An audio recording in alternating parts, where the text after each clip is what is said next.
Hey there, ladies and gentlemen. Welcome back to Succinct Psychology, or as we like to call it, Succinct. My name is Jaia Hendrickson, and today I'm going to be starting out Chapter 8 in Principles of Social Psychology. And again, I want to mention, as always, these slides have been pulled from the University of Minnesota libraries, and they have been edited for presentational purposes.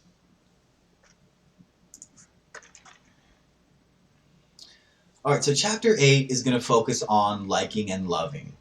And some of the topics we're going to be looking at more specifically are going to be initial attraction and close relationships, so liking and loving over the long term.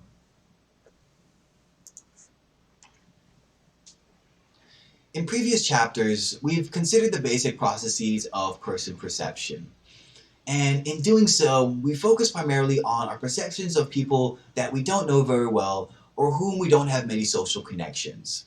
But people also desire and need to develop close relationships with others, particularly those others who help us engage in reproduction and childbearing and provide us with social support, which is the approval, assistance, advice, and comfort that we receive from those with whom we've developed stable, positive relationships. Now, close relationships are relationships between people that are characterized by loving, caring, commitment, and intimacy, such as those between adult friends, dating partners, lovers, and married couples. These relationships are determined by biological, evolutionary, individual, and cultural factors. Successful close relationships involve the positive influence of cognitive variables, including perceptions of similarities with the other, interdependence, commitment, and incorporation of that other into one's own self-concept. These also include affective variables, such as attachment, intimacy, and commitment. Our close relationships help us meet the goals of self-concern and other concern. So in this chapter, we'll consider the benefits that come from our close relationships, the principles that lead people to become attracted to one another, and the variables that help create stable, healthy, and happy close relationships.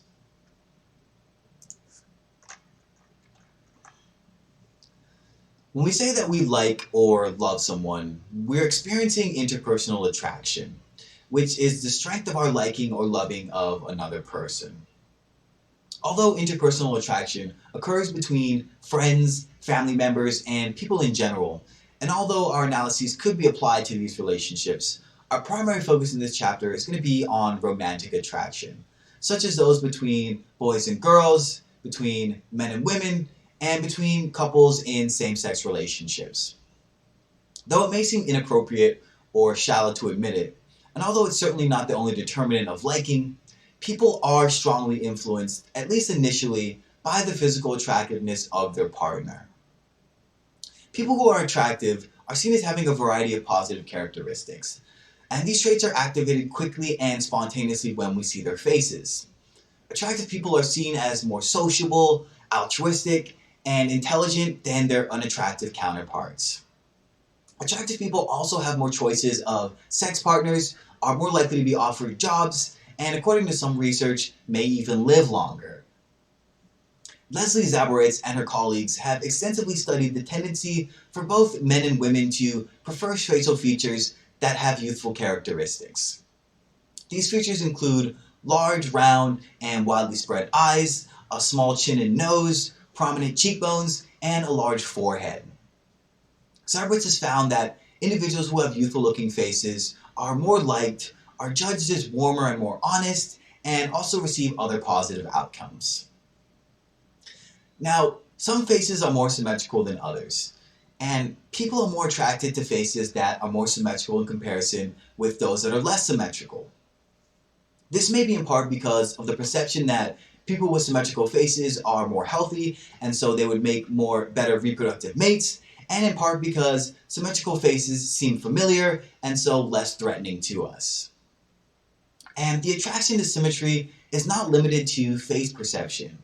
Body perception is also a likely indicator of good genes, and women favor more symmetrical men as sexual partners. Now, although you might think that we would prefer faces that are unusual or unique, in fact, the opposite is true. Langlois and Brodman, in a 1990 study, showed college students the faces of men and women. And the faces were composites made up of the averages of 2, 4, 8, 16, or 32 faces. And what the researchers found was that the more faces that were averaged into the stimulus, the more attractive it was judged. And so, as with the findings with the facial symmetry, one possible explanation for our liking of average faces is that because they're more similar to us, because they seem like faces we've seen more frequently, they are more familiar.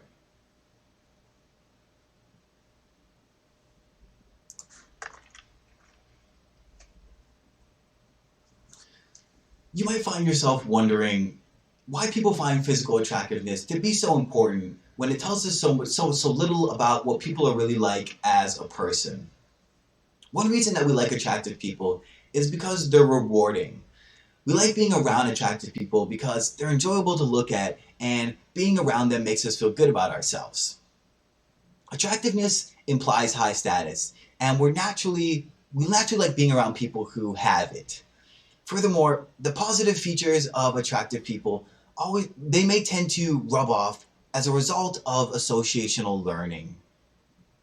And so we may also like attractive people because they're seen as, and in fact may actually be, better friends and partners. The physical attractiveness stereotype refers to the tendency to perceive attractive people as having positive characteristics, such as sociability and competence. And meta-analyses have found substantial support for this. Physically attractive people are seen as more dominant, sexually warm, mentally healthy, intelligent, and socially skilled than are physically unattractive people. One outcome of physical attractiveness stereotype is that attractive people receive many social benefits from others. Attractive people are giving better grades on essay exams, are more successful in job interviews, and receive lighter sentences in court judgments in comparison with their less attractive counterparts. And we're all, of course, aware of the physical attractiveness stereotype and make use of it when we can. We try to look our best on dates, at job interviews, and in more unfortunate cases, for court appearances. As with many stereotypes, there may be some truth to the physical attractiveness stereotype. Researchers found at least some evidence for the idea that attractive people actually are more sociable, more popular, and less lonely than their less attractive individuals. These results are probably the result of self-fulfilling prophecies. Because people expect attractive people to be friendly and warm, and because they want to be around them, they treat attractive people more positively than they do less attractive people. So in the end, this may lead attractive people to develop these positive characteristics.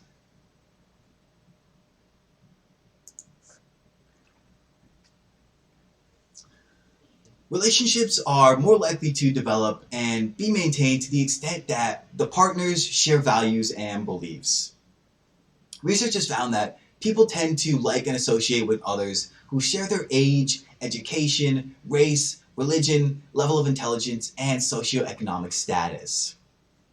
It's even been found that taller people tend to like other taller people, happy people tend to like other happy people, and that people particularly enjoy others who have the same birthday as them or who have a similar sense of humor.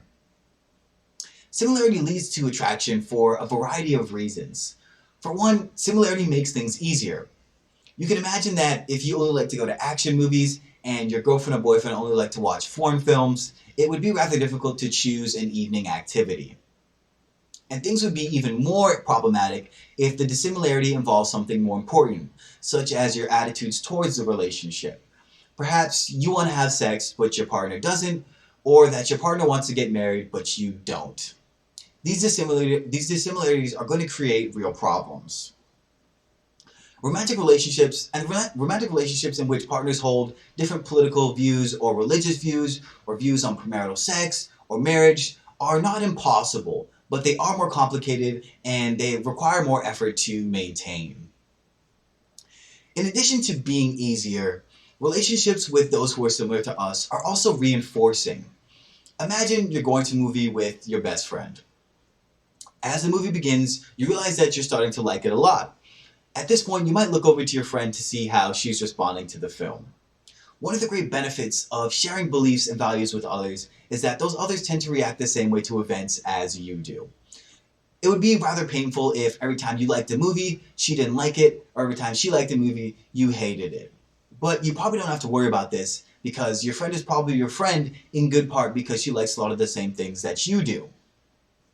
Odds are, if you like the movie, your friend will like it too. And because she likes it, you can feel good about yourself and about your opinions that make about what makes a movie good. So sharing our values with others and having others share their values with us helps us validate the worthiness of our own self-concept. So yes, birds of a feather flock together, as you see here in this picture. Although meeting someone is an essential first step, simply being around another person also increases liking. People tend to become better acquainted with and more fond of each other when the social situation brings them into repeated contact. This is the basic principle of proximity liking. For instance, research has found that students who sit next to each other in a class are more likely to become friends, even if the seating was assigned by the instructor. Festinger, Schachter, and Back in a 1950 study studied friendship formation in people who recently moved into a large housing complex. What they found was that people were not only more likely to become friends living in the complex together, but people that lived at the foot of stairways in which they had more contact with people were more likely to develop friendships than the people who lived at the end of the corridors and had less encounters with people. Now, the mere exposure refers to the tendency to prefer stimuli that we've seen frequently, and this includes but is not limited to people. People have been found to prefer left to right reverse images of their own face over their normal non-reverse face, whereas their friends prefer the regular face over the reverse face. And this is expected on the basis of mere exposure, since people see their own faces primarily in mirrors, and so are exposed to the reverse version much less often. We have here in this picture, we have Jon Snow and Ygritte from Game of Thrones, a very popular show. I'm not sure if you've seen it, played by Kit Harington and Rosie Leslie. But I have it here because they met on the show, and for the first 2 seasons they hung out a lot, and it's just an example of proximity and mere exposure, and they developed a romantic relationship outside of the show. So this is just one example of that.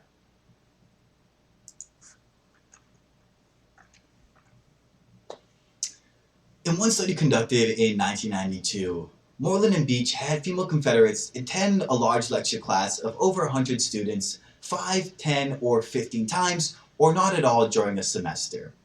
At the end of the term, the students were shown pictures of the Confederates, and they were asked to indicate whether they recognized them and how much they liked them.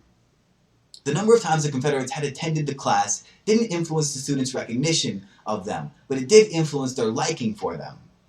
So as predicted by the mere exposure hypothesis, students who attended more often were liked more.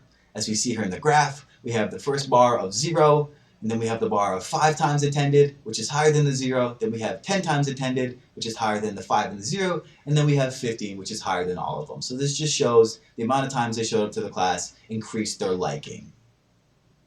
And it should be kept in mind that mere exposure only applies to the change that occurs when one is completely unfamiliar with another person or object, and then they subsequently become familiar with him or her.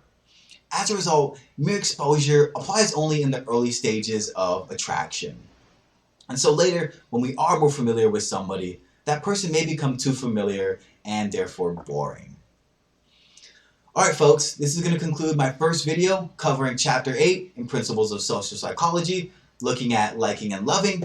I hope you guys learned some stuff, and I'll see you guys next time.